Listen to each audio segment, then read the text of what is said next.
သူများကိုဒုက္ခပေးမှရလာတဲ့သူများကိုဒုက္ခပေးပြီးခုခေတ်စကားလည်းပြောရင်သူများကိုအချောင်နဲ့မပြီးကိုယ်ကောင်းကျိုးရှာတဲ့ပုဂ္ဂိုလ်တွေကဘယ်တော့မှကိုယ်ကောင်းကျိုးချမ်းသာမရဘူးလို့မြတ်စွာဘုရားဟောတယ်သူများဒုက္ခပေးပြီးမှကိုယ်ဗမာစကားမှာလည်းရှိတယ်သူများမျက်ရည်ကျမှထမင်းဝါတဲ့လူမျိုးမဖြစ်စေရဘူးဆိုတာအဲ့ဒါဘုရားဟောတဲ့အဆုံးအမတွေနဲ့တူတူပဲအဲ့တော့မြတ်စွာဘုရားရဲ့အဆုံးအမတရားတော်တွေဟာလိုက်နာကျင့်သုံးအောင်တိုင်းပြည်နဲ့ပတ်သက်လာလို့ရှိရင်စစ်ပွဲတွေဟာကိုကတိုက်သူကတိုက်သူကတိုက်ရင်လည်းကိုကတိုက်မှာပဲသူကပြစ်ကိုကပြစ်နေပြစ်နေလို့ရှိရင်အချင်းချင်းပြန်လာသူနိုင်ကိုနိုင်တိုက်နေလို့ရှိရင်ဘယ်တော့မှစစ်ပွဲတွေဟာရပ်ဆိုင်သွားမှာမဟုတ်ဘူး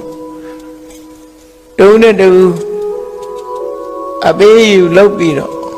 တုံးတဲ့တူရှင်းတတ်အောင်အေးချမ်းအောင်အဆုံးသတ်မှသာလေလူတွေမျောလင်းတဲ့ငြိမ်းချမ်းရေးဆိုတာရတာဖြစ်တယ်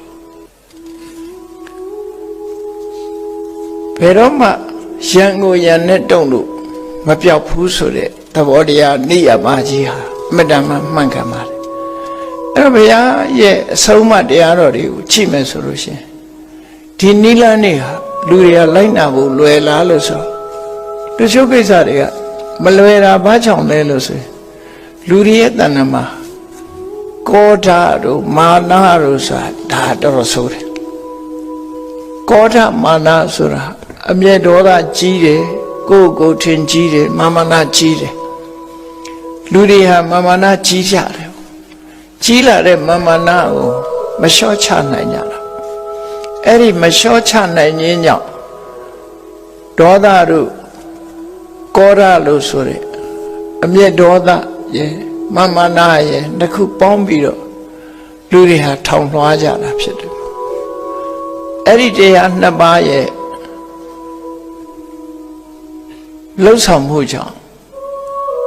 ကဘာကြီးတစ်ခုလုံးဟာငြိမ်းချမ်းမှုမရကြဘူးငြိမ်းချမ်းမှုမရငြိမ်းချမ်းမှုမရသည့်အတွက်ကြောင့်